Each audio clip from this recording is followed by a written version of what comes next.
What is up, my beautiful gemstones? Welcome back to my channel, and if you're new here, just welcome. My name is Gemma Jade, but today we are going to be discussing battling and standoffs with interdimensionals. We discuss encounters with interdimensionals, extraterrestrials, and all sorts of otherworldly and supernatural beings here on this channel all the time. But almost every single time we talk about the encounters as they're had from a distance. So people walking through the woods and coming across something they see maybe out of the corner of their eyes, or someone driving along a desolate road in the dark at night and seeing some sort of bright light in the sky that may or may not be attached to some sort of craft. Today, though, I have a different kind of encounter for all of you. I was able to compile a list of encounters with all sorts of highly strange beings, but these are different in that the encounters are not only had from a distance. These people claim to have had actual interactions with, sometimes even battles and so-called standoffs with, these same bizarre beings. While it's true we've covered not so peaceful encounters before, I don't know that I've ever heard of anything like what we're about to talk about today, where the entities and beings refuse to back down and there's nothing at all peaceful about these alleged encounters. These encounters mostly end up in some sort of standoff between the beings and the witnesses. And though the witnesses are understandably very terrified and often confused by these sorts of encounters, I mean, obviously so, it's really a great way for me to be able to really show you all how the worlds of the supernatural, paranormal, extraterrestrial, otherworldly, interdimensional, cryptid, and so much more all blend together in one highly strange and extremely fascinating mystery. Before we jump in, I would like to give a huge shout out to my members, patrons, and everyone else who donates and supports me in any way that you do, all of the time. I can't express with actual words how much it means to me, the constant support, and you guys always doing what you can to help to keep me focused on my goals and to keep me ready to achieve them at a moment's notice. One day, I'll be able to give it all back to you guys tenfold with better content, more interaction, and possibly even, dare I dream, that beach house spiritual retreat that is my ultimate goal. I love you guys. Thank you so much. Let's jump right in. In the summer of 1981 in Rome, Ohio, because of course it's in Ohio, a terrifying encounter that basically spanned months occurred, and there's several witnesses who came forward with shockingly similar stories as to what they encountered and how it all ended up. An investigator named Dennis Polichis documented what happened in Rome that summer in his book called Night Siege: The Northern Ohio UFO Creature Invasion, and he actually witnessed a lot of what happened himself with his own eyes. As I mentioned in the introduction, this is one of the most perfect happenings of high strangeness I could ever have hoped to be able to bring to you and to show you how many different elements from within this very large community can all blend together. It's fascinating, it's confusing, it's downright disturbing when you really think about what this is that's being reported. By the time Dennis arrived in Ohio to see what was going on, things were already very twisted and seemingly out of control. He was staying at a farm nearby to where the events were occurring most frequently, and the owner of the farm where the events were occurring most frequently, his name was Robert. He lived there with his entire family, and they were all in almost a complete state of shock when the author got there.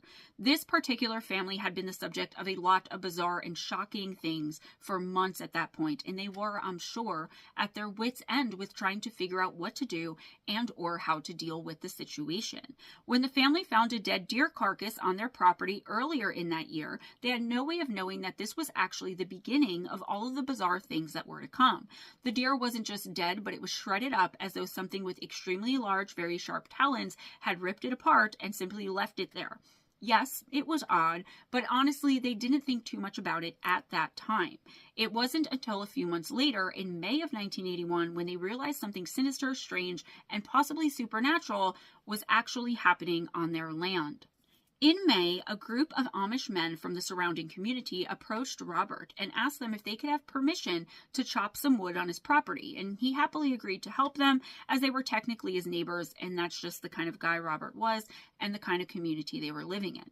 The Amish men arrived with their workhorses the very next day and with several large bags of feed for the animals, as they would be working hard every day, all day long. Each night when they would leave to go home, they would leave the feed there at the spot where they had been chopping and gathering wood that day. One morning, when they arrived bright and early, though, they saw that every single one of their feed bags had been ripped open.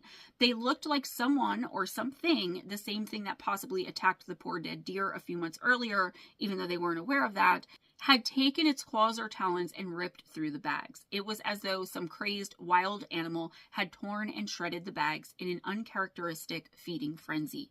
The day after that had happened with the feed bags, Robert remembered very clearly hearing gunshots coming from somewhere in the woods on his property. He knew the shots were coming from right where the Amish men had been working that day. He didn't want to be confrontational, but it was his land, and he was a bit concerned as to why they would have been shooting, what they could have possibly been shooting at. Robert waited until the men went home that day before going to check it out. He must not have waited until they were completely gone, or maybe it just took them longer to leave that day because of what was going on. But Robert saw the men carrying the dead body of one of their very large workhorses, and it was very noticeable immediately how it had died. It was shredded into pieces and ripped apart. Something with sharp, large talons had ripped right into the body of the animal, and the sight was shocking because Robert was very familiar with all of the animals there on his land, predators and prey animals alike, and he couldn't think of a single animal that could have done that to such a large, strong workhorse like the one the Amish men were carrying out of there. He obviously wanted to know what happened, and because he had heard the gunshots, he knew that they had been shooting at whatever caused the death of that horse. However, the men said they didn't want to talk to him or at all, and that they had simply, quote, been shooting at snakes, end quote. The men ended up replacing that horse with another one the very next day and worked in the woods there on Robert's land for several more days until suddenly they were gone. They had left behind all of their expensive and useful equipment. They returned for the equipment about a month later, but they never said a word as to why they left it there at all or why they weren't coming back to the land at all. They just wouldn't speak of it. By the time all of this had happened and the Amish men left and had come back a while later for their equipment, it was already June of 1981. So they had been there for a little while, and there was some work on the gas line for the farm that had been started but not finished by the person who previously owned that land. Robert had to finish it, and so he hired some workers to clear the land and lay that pipe down. While clearing that land for the line to be placed, some of the workers came across a patch of completely barren land. The patch of barren land was approximately 40 square feet, and everyone was shocked at the sight of it. It was just so unnatural. There was no grass, weeds, or other vegetation growing anywhere in that barren patch. There weren't even any rocks or anything like that out there. Stranger still were the 4 holes that were the size of a 50-gallon drum that were in the ground, all within parameters of perfect circles that the workers also found there. Despite how bizarre all of this was, those workers had a job to do, and so they ignored the eeriness of it all and continued about their work. They laid the pipeline right through the barren patch. Now, it is impossible for us to know if this was all just a big coincidence or not, but after that pipeline was laid through that creepy and utterly desolate land, things on the farm and for Robert and his family would get way worse and far more bizarre, to say the absolute least. If you've been with me for a while now, you know what I'm about to say, how I feel about the label of coincidence, so I won't get into that and we can just move on. On the morning of June 15th, Robert woke to find that 4 of his ducks and 1 of his chickens were missing completely. He searched far and wide all over his land for them, and eventually, several hours later, he found their dead carcasses. They were ripped up and torn to shreds, just as that old deer had been months earlier, and like what he thought he saw one of the Amish workhorses looked like as well. Each of the 4 ducks had their heads either torn or possibly bitten off, and the more Robert looked at the remains, the more he realized something was very off with how these animals were killed. He instinctively knew that whatever had done this to his animals had done it more for some sort of pleasure than for any kind of sustenance or food. He was deeply disturbed and concerned, more so when he saw the impressions of a claw-like hand or foot on the ground right beside where he had found the dismembered and beheaded animal carcasses. He was terrified and felt like something beyond his own comprehension had happened and was happening all around him on the farm, but he did choose to keep this specific incident to himself and didn't tell his family about it right away. He didn't want to create chaos and terrify his family. A few days later, though, Robert's 16-year-old son would find himself at the center of some bizarre happenings as well, and it seems as though Robert couldn't protect his family from whatever this was that was happening after all. Late one evening, a few nights after the incident with the birds that he had no knowledge of at that time, Robert's 16-year-old son woke up, startled and screaming at the top of his lungs. Obviously, this woke up and concerned everyone else in the house, and they all jumped out of their beds and ran to his room to see what was going on. They all basically got to his room at the same time, but when they got there, they found that the boy was extremely agitated, seemingly in some sort of shock, and refusing to speak to any of them about what was going on and why he had been screaming in terror just seconds earlier. Finally, his family managed to calm him down enough to get him to talk about what happened, and when he did, he said that he had been sleeping soundly when suddenly he woke up with a start and opened his eyes. He saw, right there in front of him, the face of some sort of, quote, bizarre creature, end quote, that was looking at him through his bedroom window. While everyone believed that he had actually seen something, and they all believed that he definitely believed he had seen something, no one really knew what to think or make of it. His parents started insisting that he had merely had a very vivid nightmare, though the boy insisted that it was as real as they were standing there right in front of him in those moments. Despite trying to convince his son that he had merely been having a realistic and terrifying dream, Robert did know better, and he knew that something bad was happening on his farm. He was concerned for his family. He had no idea what it was or what to do about it, but he believed in his heart that something was there staring at his son through that bedroom window that night. They managed to convince their son finally that he had just had a nightmare, which I guess is better than him thinking some sort of supernatural, evil-looking beast was stalking the outside of his room while he slept at night. But still, I don't know if shielding our kids from these types of things and lying to them at the age of 16 is really the smartest thing to do, because you put them at risk for danger, because then they're not expecting to, say, run into this thing while doing work on the farm or while feeding the animals or something like that, because they're thinking it was just a nightmare. I don't know. Let me know what you guys think about that in the comments. What age is it acceptable to talk about supernatural experiences with your kids? And what ages do you think it's like you should just tell them they were having a nightmare? I think 16 is too old to pacify with the thought of it being just a nightmare when you know better. Right? If you're someone outside of this community, then maybe you might convince yourself too that it's a nightmare, but Robert knew better. So anyway, about a week later, on the night of June 25th, the entire family was sitting around spending time in their home when they all heard their ducks outside going completely insane. This was absolutely abnormal for the usually relatively quiet birds, and they were all immediately concerned as to what could be causing these strange outbursts. Robert and his son went outside to see what was going on and went right to where the ducks were kept. Robert and his son shined their flashlights right onto the ducks who were making all of the noise, and when they did, they got a surprise, to say the least. The flashlights illuminated the shape of some sort of dark or black amorphous form, which they both said, quote, had two big glowing red eyes, end quote. While his son aimed the light directly at the figure, Robert fired off one shot in its direction. The creature let out some sort of unearthly scream, which was later described as somewhat like a death rattle, and as it turned and ran off into the darkness of the forest, it continued to scream and wail. Robert later described the screams as switching from high-pitched whine to a low-pitched moan. He said, too, that the creature was at least 8 feet tall, and when it ran off, it did so on 2 hind legs, not on all 4s. It was deeply unsettling. That was perhaps the creepiest thing about all of it, at least for me, and Robert did agree. It was deeply unsettling.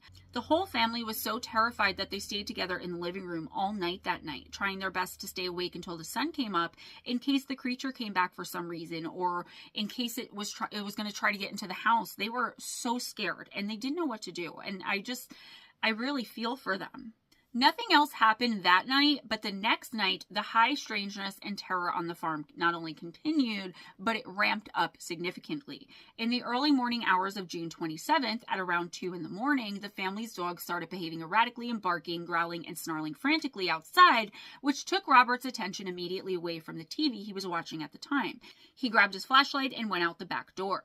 The dog was outside, and as soon as Robert opened the door and aimed the flashlight in the direction of the now whining and yelping dog, he saw that it was purposefully pressing itself up against the lawnmower, trying to make itself small, clearly terrified and hiding from something. It was so scared, and Robert searched around with the flashlight to see if he could find the reason for whatever was going on with the dog. And when he shined it right in front of him out into the darkness of the night, he saw a form that he later said looked like a gorilla standing there in the middle of the yard and looking back and forth from Robert to the petrified and now frantic dog. The glowing red eyes were obvious, and they were staring right back at him through the beam of the flashlight. The creature was said to have been, quote, making snorting and growling sounds, end quote. The more he stared in horror at the beast in front of him, the more he noticed about it that he hadn't noticed before. First of all, it was obviously much larger than 8 feet tall, which is how big he had initially thought it was since seeing it during the first interaction. He was assuming that this was the same creature he and his son had seen kind of terrorizing the ducks a few nights earlier. The figure was like a gigantic 12-foot tall shadow being, but it wasn't in the shape of a man. It looked like a gorilla standing there in front of him and clearly terrorizing his dog. It bared its fang-like teeth, and Robert said he was chilled to the bone at the sight of them. Robert was too terrified to move and later said he thought he was going to have a heart attack just from the stress and terror of the situation. He turned and ran back into the house, and as he did so, he called out to both of his sons. Robert kept listening to the creature outside and went to the front of the house by the door where he kept his shotgun. He grabbed the gun and opened the front door just as his sons were entering the room to see what was going on. As he opened the door and started to tell them what was going on, they all heard the creature as it retreated back into the woods, screaming, screeching, snarling, and growling the entire way. The boys and Robert jumped into their pickup truck and drove off into the night, giving chase to whatever the mysterious and frightening beast was. They were trying to catch up to it to kill it and end its reign of terror once and for all. They saw it a couple of minutes later near the edge of the woods and the farm's property. Robert slammed his foot on the gas pedal and took off in the direction of the beast, but after speeding down the road for about half a mile, he had lost sight of it, and so did his sons. Robert realized they were fairly close to one of his neighbors' houses and decided that despite the early hour, he was going to go up and knock on the door. He asked his neighbors if they had experienced or seen anything strange or out of the ordinary lately, but they said that they hadn't. After a brief exchange of pleasantries, Robert and his sons headed back home in their pickup. They had their windows down, and Robert drove slowly, all the while looking for the creature as they went. Suddenly, and for no reason at all, the truck's engine stalled out and the car wouldn't start or move at all. His sons kept watch while he went and checked the engine to see what was going on. The gas tank was full. All of the truck's electrical equipment still worked perfectly fine. The headlights had stayed on the whole time, for example. There was no good reason that he could see as to why the truck had stalled in the first place. And the whole thing, the whole ordeal situation just kind of took on an even more creepy vibe. As they were dealing with whatever was going on with the truck, they all saw another vehicle coming down the road toward them and quickly realized it was another one of their neighbors. The neighbor slowed down and offered to help Robert, which he was very grateful for. As they all worked to try to get Robert's vehicle started again, he told them all of the strange and bizarre things that had been happening on his property and explained what they had been doing out there in the first place, how they ended up stranded on the side of that road. They suddenly heard noises coming from the woods near where they were standing and working, as though someone or something were slowly sneaking and creeping through the bushes. They stopped and paid close attention to where the noises were coming from, but they stopped as suddenly as they had started, and once again it was silent except for their talking and the noises made by them to try to get the truck running again. Right after they had heard the strange noises in the woods, the neighbor started to tell Robert about some strange events he and his family had also gone through recently. The neighbor told him that his sons were camping out in the yard at some point, and this was something they had done many times before without any issues. But in the middle of the night, the kids suddenly came bursting through the back door of the house, screaming, frantic, and seemingly petrified. The kids said that there had been something outside of their tent that had been making, quote, ungodly growling noises, end quote, which their father immediately thought could have been a bear that maybe temporarily had roamed onto the property, even though it wasn't common. It wasn't uncommon enough that he didn't consider it. Regardless of what it was or wasn't, the kids wouldn't stay outside that night and hadn't gone outside onto the property alone at night ever since. As they were discussing those events, Robert had kept trying to start his truck but was having no luck. That is, until suddenly, and for seemingly no reason, as they hadn't actually fixed anything or found anything wrong with the vehicle, it started up again as though there had never been anything wrong with it in the first place. On the evening of June 28th, Robert and his whole family had planned to go and see a show in town, but because of everything that had been going on, nobody was really up for it at that time, and they decided to just all stay home and hang out. They were too concerned about their animals and their property to leave it with no one there, and those concerns could be proven legit in no time that very night. One of them just happened to be looking out of the window when they called the rest of the family's attention to something lurking around and very slowly moving through the woods at the edge of the trees in their backyard. However, it took them only seconds to realize that it wasn't only one shadow beast-like figure, but several of them seemingly sizing up the property and its inhabitants. Later on, Robert said that he didn't really know what drove him and his sons to do what they did next, but that they almost didn't even think about it, and perhaps they were just angry at being terrorized on their own land and property, that it compelled them to pick up their guns and head outside right towards whatever those things were that were still lurking around out there. Robert and his oldest son were on foot, and his youngest son had decided to drive the tractor out, staying almost right next to or a bit behind Robert and his brother the whole time as they made their way over to the figures in the yard. When they neared the tree line, the youngest son went in the middle of his father and his older brother, with one on each side of the tractor, flanking him as they approached whatever these things were that had been causing so much terror, aggravation, and grief to their family. They stopped near a field of trees and could easily see the dark forms moving around almost aimlessly or seemingly so as they approached.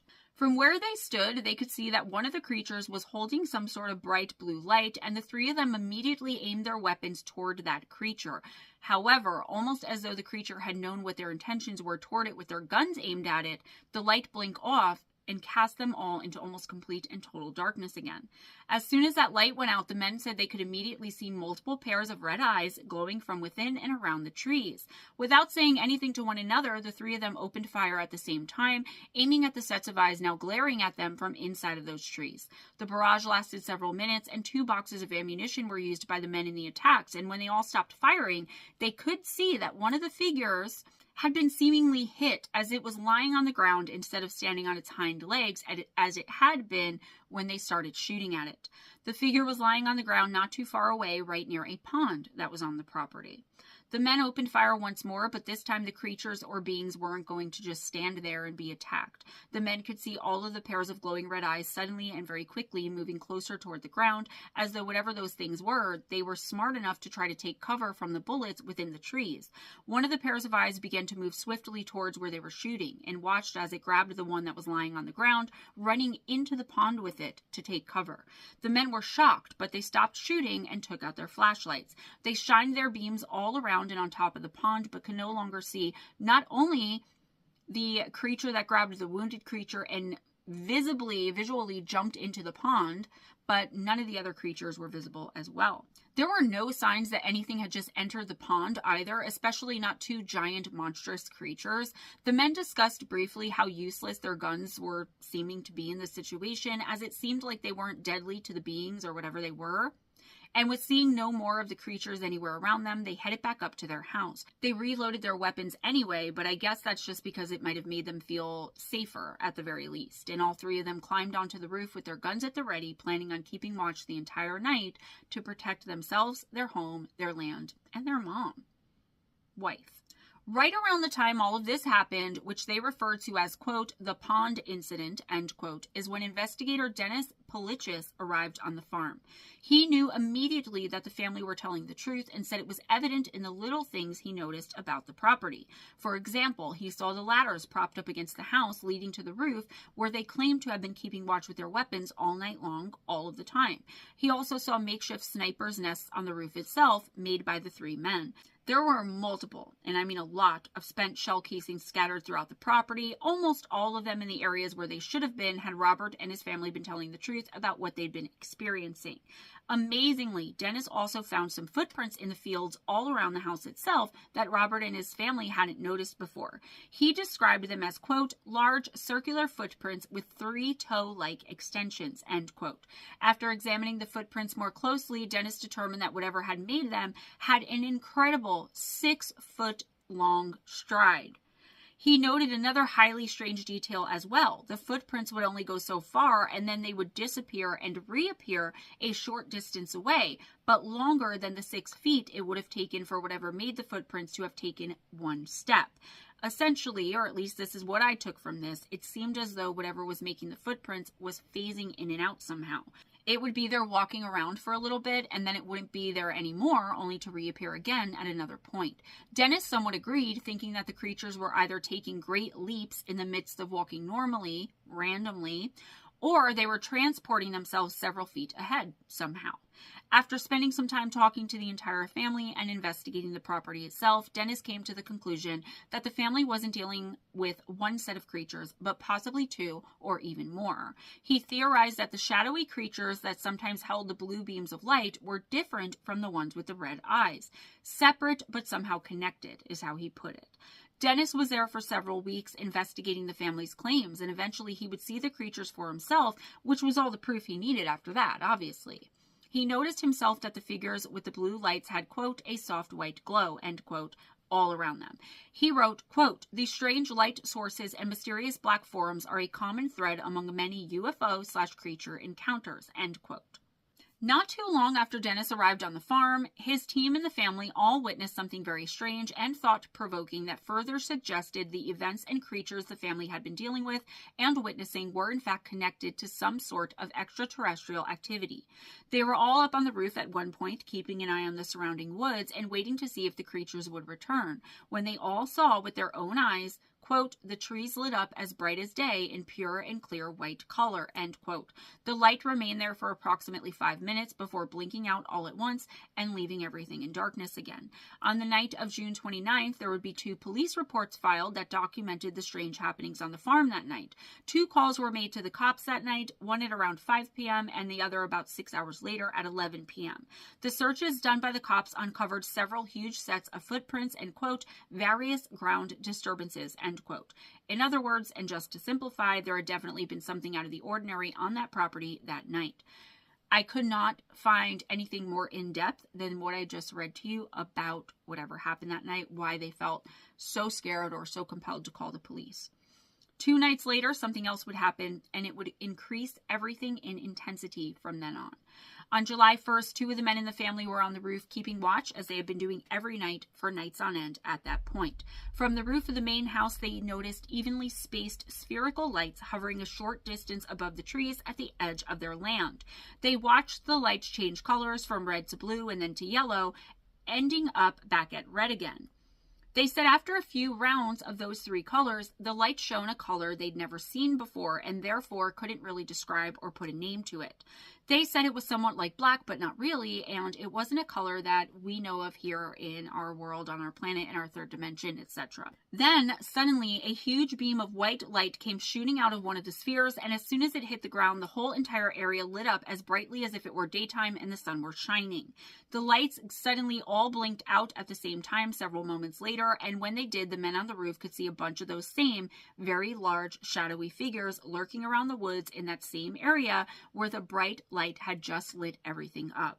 They immediately aimed their guns towards where the creatures were at the edge of the tree line and opened fire. And they said that with each and every shot they fired, a bizarre scream rang out and echoed throughout the woods all around them. This standoff continued well into the night, with the red-eyed beings taking cover within the trees, where they would remain for most of the night. On the other hand, the dark shadowy beings that normally carried the blue lights were seemingly trying to create some sort of distraction to take the men's attention away from the red-eyed figures. Once the shadowy figures had the attention of the men on the roof, the red-eyed things made their way very slowly and cautiously towards the vegetation at the side of the barn, which was much closer to the house than they had initially been while hiding in the trees. So the shadowy things that usually carried the blue lights were distracting the men, while the other creatures creeped closer to the house. These red-eyed creatures were approaching them and gaining ground as they were distracted by the shadowy things with the blue lights. The men on the roof noticed the creatures were much closer and opened fire on them as well, and as soon as they did, the strange monsters retreated, running quickly back into the woods and within the trees, screaming and shrieking as they went. Obviously, all of this was strange, scary, and extremely unsettling, but it was almost nothing when compared to what happened in the middle of the night that night, according to the family. Throughout that entire night, the creatures with the glowing red eyes were watching the men on the roof through the trees as though they were absolutely tireless. Suddenly, the 2 men on the roof saw that one of their horses was standing in the middle of the field right near the creatures. But they knew that couldn't be right because they knew that their horses, all of them, were secured inside of the barn and had no way of getting out and into that field. No way at all. Dennis later wrote about it, and he said, quote, "They knew something was wrong, and even though it was their horse, it was not their horse," end quote. The pair of men opened fire from the roof, confident that what they were seeing was not their horse, though they admittedly had no idea what in the world it could have otherwise been.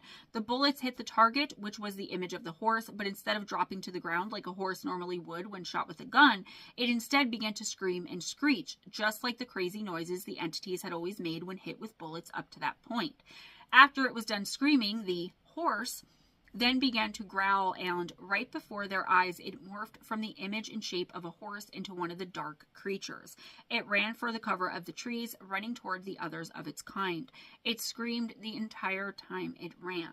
The men realized that not only had they just watched one of the entities basically shape-shift, but that those things had been actually trying to lure them off of the roof and into the field, closer to where they were trying to hide. So whatever these things are, maybe they're not highly intelligent, but they're definitely intelligent to some degree. By 3:30 that same morning, the entire family, along with Dennis and his entire investigative team, were up on the roof with the initial two who had been up there keeping watch that night. They were all looking over the fields and within the trees, trying to figure out what the nefarious and seemingly evil beings were up to that time. Suddenly, as they all watched in shock and horror, a strange glowing object appeared a short distance away, stopping to hover over one of the fields close to the house whose roof they were all standing on.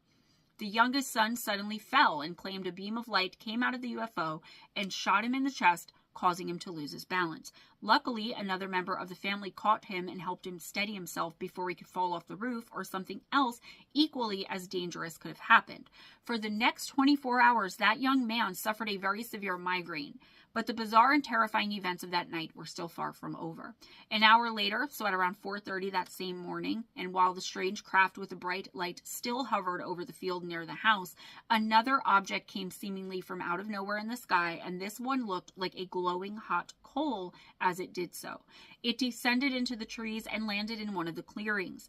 Once again, the family on the roof raised their firearms and took shots at the object, and as the bullets hit the target, it rose slightly from out of the trees, then completely morphed, changing its shape altogether. As it fell back onto the ground while still taking fire, it morphed into what everyone there that night described as looking like some sort of, quote, animal-like creature, something like an owl, end quote. The whole while this was all happening, they continued to fire at it, but they all hesitated once the animal-like shape, which remember had started off as some sort of spacecraft coming from nowhere in the sky and landing there, it started running towards the house on all fours.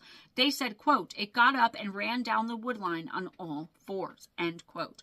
They all saw it with their own eyes that the object had stopped and then morphed into something else, and they could no longer see it, so they waited a few minutes for signs of where it could be before descending the roof to go and try to find out what happened to it and where it went.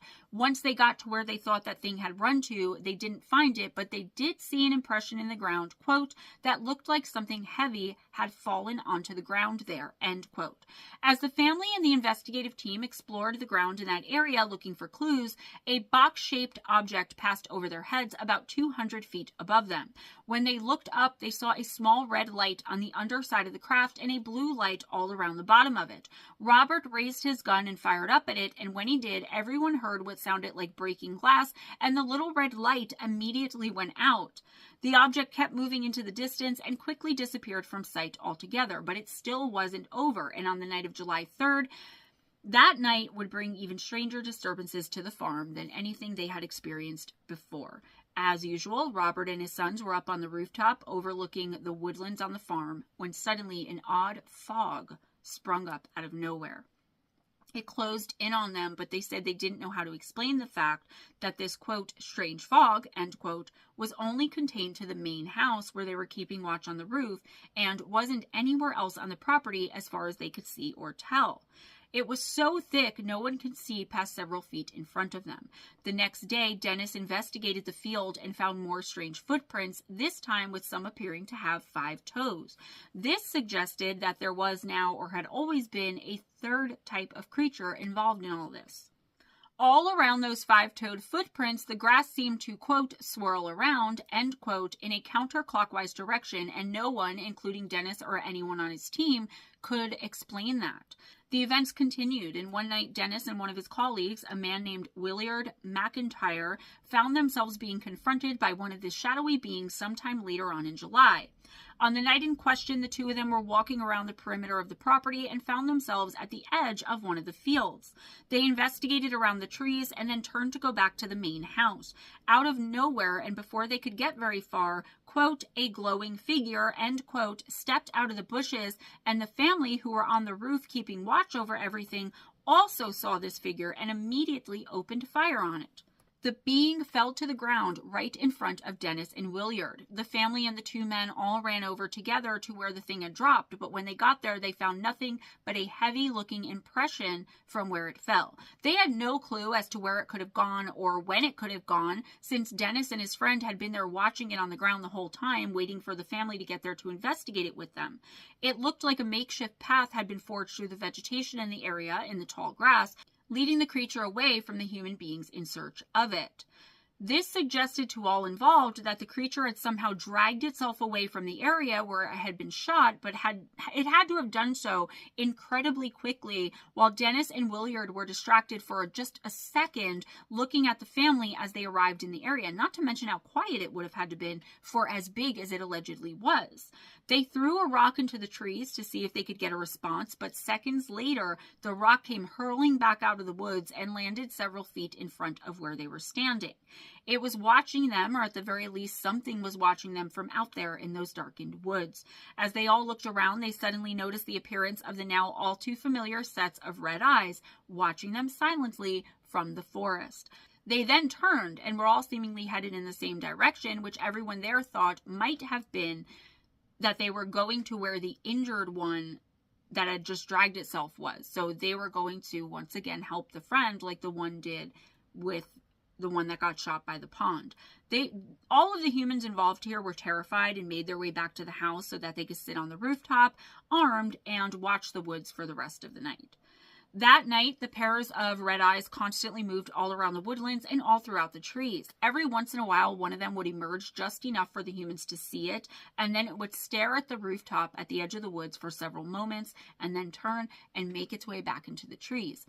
I'm not sure how this one ends yet, guys, but I did learn that Dennis found out that there were other similarly strange things going on in the same area at around the same time as all this was happening on Robert's farm in Rome, Ohio in summer of 1981. I'm going to provide those encounters and the rest of the information about the farm in part 2 in a video next week. I feel like this one's already going to be long enough where it is, and I don't want to overwhelm or, God forbid, bore you guys. So that's all I have for you today, guys. Please give this video a big thumbs up if you enjoyed the content. If you enjoyed hanging out with me, spread the love by sharing this video. Leave a comment if you want to just leave a few emojis. I think you need 7 words or 7 emojis. Like, the number 7 is very important when commenting. That's what kicks the algorithm into high gear. I just appreciate the support in that way. Check out the description box. My new book, Gone Mysterious Disappearances, Volume 4 is out, Kindle, paperback, and Audible, all on Amazon. Type Gemma Jade Books to find my whole collection. If you want an autographed copy, get in touch with me by email, through email, before making the purchase. For any and all other correspondence, including to send me your own encounters so I can do listener encounters, volume, I think it's 20 or 21 at this point. For any and all correspondence in general, GemmaJadeParanormal@gmail.com. That's for questions about services I provide, readings that I do, and things like that. Be sure to check out the live stream Friday night at 7:15 p.m. Eastern Time, myself and Ghost Dragon CW, where I go and read intuitive oracle for anyone and everyone that comes in. It's just $2 per card. Everyone gets 1 card, so it's a really great setup. We have a great time in there, and members get the readings for free. They don't have to additionally pay on Friday night. Check out the description box for ways to donate to the channel. PayPal, Cash App, my Amazon wish list gift link. Hit me up on my other social medias, GemmaJadeYT on TikTok and GemmaJade on Facebook. Be kind to each other, guys. It doesn't cost anything. Be kind to yourselves, and never, never, never, never accept anything less than others being kind to you. If nobody told you today, you're beautiful, you're amazing. This is the first video of the new year, 2025. Claim that this year is the best year of your life. It's already the best year of mine, and I'm filming this on January 2nd. So claim it, manifest nothing but the best for yourself. I believe in you, I'm here for you, and I got your back. Always go in grace, smile at a stranger, and I'll see you guys next time. Oh, guys, support the shorts. Watch all of my shorts. Please. They're anywhere from like 5 to 59 seconds of your life. And I put a lot more work into them than I think you guys realize. Just because it's a minute-long video doesn't mean it took me a minute to do. It's really important that you guys support those, the Oracle and the other ones where I'm just being silly, goofy, doing a trend, or whatever the case may be. All right, guys, I will talk to you next week and hopefully see you all on Friday night. Bye.